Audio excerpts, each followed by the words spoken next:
Okay, so welcome back everyone to our panel 6, Creativity in Crisis, Reimagining Artistic Boundaries.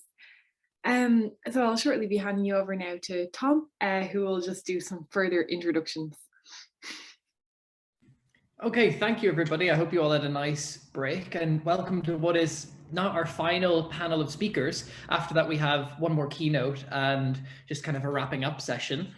I've been really looking forward to this one, particularly in light of Dr. Park's kind of glistening keynote from yesterday evening. I think it really set a lot of ideas in motion that we might come across again here, maybe in more practical terms as well, in more personal terms.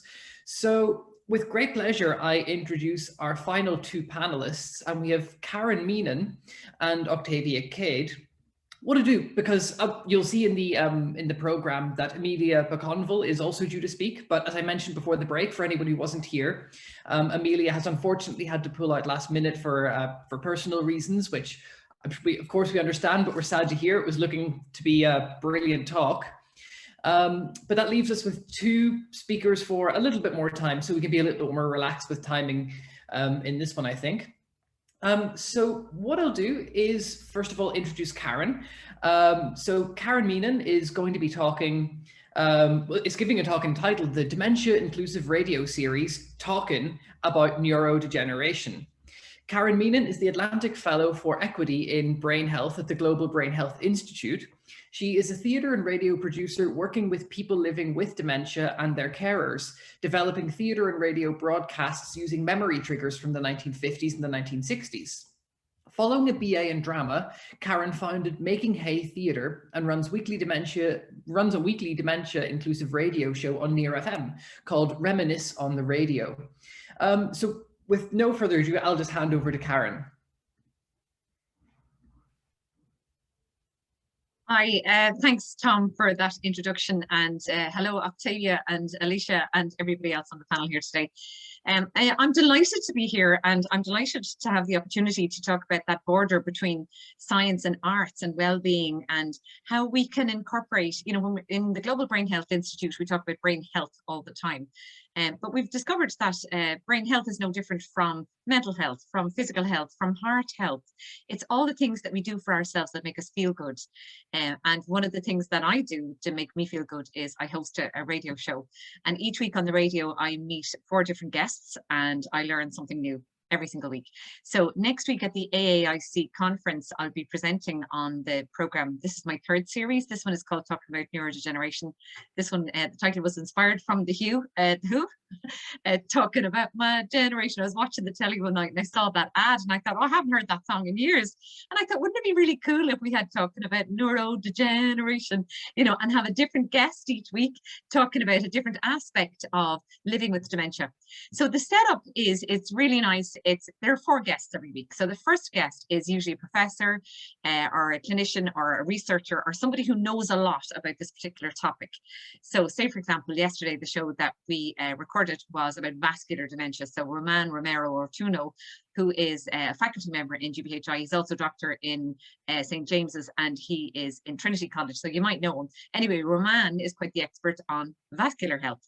And so we also had a musician who's a guitarist, and he is now a dementia advocate, Mike Hanrahan. He is the lead singer also in Stockton's Wing. So anyone who was as old as me who knew Stockton's Wing when they were in the first time, they're making a bit of a comeback. So everyone has been a bit silenced for the last year and a half, which is a real shame for anyone who's in the music industry, or actors, or anyone, lighting directors, anyone in the world of theatre who have been really starved for the last, metaphorically and physically in every other which way. It's been a very tough time for artists, and we've missed them. So Mike was on the show yesterday, and his mom has vascular dementia. She died about 5 weeks ago, and his tribute to her was a song that he wrote called A River Rolls On, which started as a prayer to her. He, as he says himself, he says, I'm not a praying man, but my mother was a daily communicant, and she had Alzheimer's. She didn't have Alzheimer's, she had vascular dementia for the last 7 years of her life. And it started as a prayer to her, and then he thought, if I put it to music and maybe if I sing it, and anyway, long story short is he joined it with the Forget Me Nots. Now I'm also a member, founding member of Forget Me Nots Choir. Dementia-Inclusive choir, and we provide the backing track on this gorgeous song. So he's donated all the proceeds of this for the Alzheimer's Society. Specifically, and it's a long-winded point, but specifically the money that's raised from this song is to fund more arts projects, more dementia-inclusive arts projects. The two other guests that we had, one was a dancer. She's a choreographer, dancer based in New York City. She's in San Francisco at the moment. She's also a biochemist, so she knows the science behind it's really good for us to dance. Like, I know we're told all the time to take exercise, you know, and sometimes we say, oh, I have to take exercise, it sounds like it's like taking medicine, taking a pill. But when somebody says you have to dance, that's a different thing. That's going to a party, that's a wedding, that's fun. So she designs all these kind of programs around having fun and the novelty and new things to do, and a bit of Charleston and a bit of whatever you're having yourself. But the whole thing about movement, it's been proven, because she's doing all her studies on this, is that there was this case in Germany where two different cohorts of people who have Parkinson's disease, which you kind of freeze on one side of your body, typically the left-hand side, one half were given dance to do as kind of an exercise, and the others are just given exercises. And both fared very well. These groups fared better than the people who had no exercise. But the people who had were told they to do exercise was a little, not a chore, because they kind of enjoyed it and got there in the end. But the people who did the dance loved it and looked forward to it, because they were engaging with music, they were finding their rhythm, they were meeting new people, some of them kind of falling in love. And we've all seen that with Strictly, you know, where people, they dress up, the costume, the makeup, you know, it's not just the dance, it's the whole embracing this other world where we move. And their physicality improved far better than the people who were just given specific exercises to do. And, you know, obviously both groups did better than the people who had nothing. So this is her whole world of science. And then the fourth person on this show is a woman called Dr. Dana Walroth. I don't know if you know her or not. She's quite famous. She's famous in the world of comic books. So for comic books, she's also a doctor, but she also was an artist who kind of made this leap about 3 or 4 years ago. Her mom, Alice, had dementia. She was never sure whether she actually had Alzheimer's or frontotemporal dementia. Frontotemporal is the one where your behavior changes a little bit and you become incredibly hungry all of the time. But it's kind of suited her because she wrote this book called Alzheimer's. And her mom thought the book was written all about her. In fact, her mom thought the disease was named after her. So this book, this creative book that Dana Walroth has done from a science perspective, obviously she's a doctor, so she knows all about dementia and how it is formed and genetically and all the rest of it. But this book, which was a comic book, has been now turned into an opera. So, you know, these are all the ways that creative brains, particularly creative brains that have a little bit of a science background, can make the arts move and feel and to the world, you know. So we now have this beautiful opera that has been funded from Vermont, the state of Vermont, and it's going to be launched later on this year. So these are all the ways that we can connect through the arts, through creativity. The mediums I like the most are theatre, which is unfortunately has kind of gone dark at the moment, but there are plans to do more stuff there. But radio is my first love. So if I could share my screen just for a little sec, I want to show you something that I'm going to present next week at the AAIC. And really what I'm trying to do is, in the world of science, I want to be able to, see if I can get this one, I just minimize that there. I want to just be able to share with the world of science that we have a place in the world. So this is the presentation that I'm going to give to them next week. I'll move this up out of the way as well. So it's talking about neurodegeneration, a radio series taking a closer look at neurodegenerative diseases, a follow-on to the award-winning Voyage Around My Brain.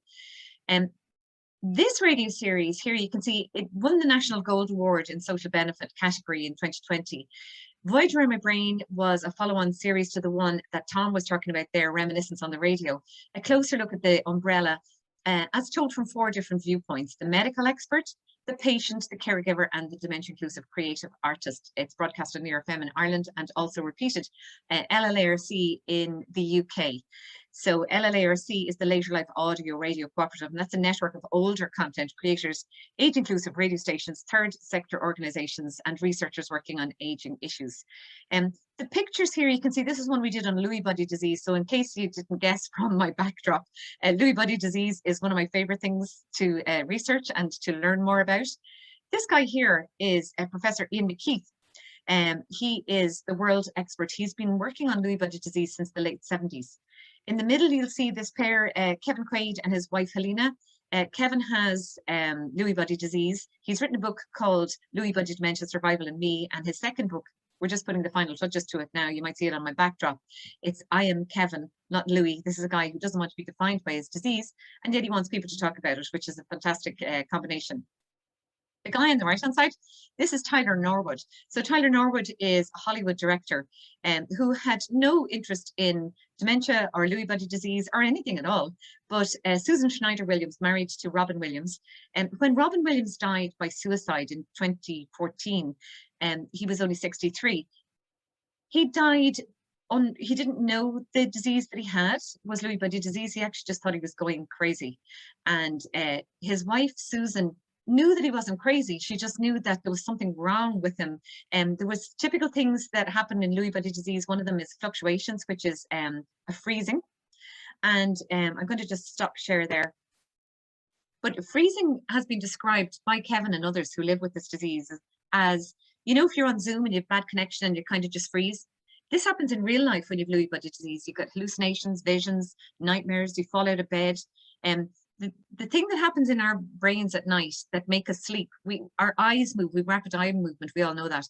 But the thing that paralyzes us so that we don't, if we're running away from monsters or anything like that in our sleep, we're paralyzed, we can't move, our eyes move, but we don't move. Now in Lewy body disease, nobody knows why this happens, but that little thing that paralyzes us at night doesn't work. So people with Lewy body disease at the early stages, it's acting out nightmares. So there's people wake up, particularly bed partners, they wake up and they've been punched in the eye, or this other person has literally fallen out of the bed and they've bruised themselves or broken an arm or a shoulder, trying to get away from the oppressor. And in these Lewy body dreams, these nightmares that happen nightly, you can be either of two characters. You can be the aggressor, or you can be the one who is being oppressed. And both of them are awful. So as Kevin says, I don't know which hell I'm going to tonight. Lewy body disease is one that, 6 months ago, I didn't know much about it at all. I had heard about it vaguely. I had a vague connection with something to do with hallucinations, something to do with visions. What I didn't understand was that there's 10,000 people in Ireland who have this disease, but they're falling through the cracks. They're either being maybe diagnosed as being bipolar, or that they've got psychosis, or because it also affects things like restless leg, or severe constipation, or urinary incontinence, that maybe they're getting treated for all these different things without knowing that the whole things are connected. They're little misfolded proteins in your brain. So this is what I'm fascinated with at the moment. I've done 2 particular shows on Lewy body disease because they were my favorites. I've done Alzheimer's, I've done primary progressive aphasia, multi-system atrophy, vascular dementia, frontotemporal disease, anxiety, depression. And then the one that we're recording next week is about sensory impairment. So whether you've got a hearing impairment or a vision impairment, that's what we're going to be discussing next week. So I'm going to stop talking now, and I'm going to pass it over to Octavia. But if you have any questions at all about the world of radio, arts, theatre, GBHI, anything at all, I'd be delighted to have a chat with you. Thank you, Karen. Thank you so much. That was a brilliant kind of overview of everything that you're doing. You're a very busy person, from what I can gather there. That's a lot on anyone's plate, but brilliant.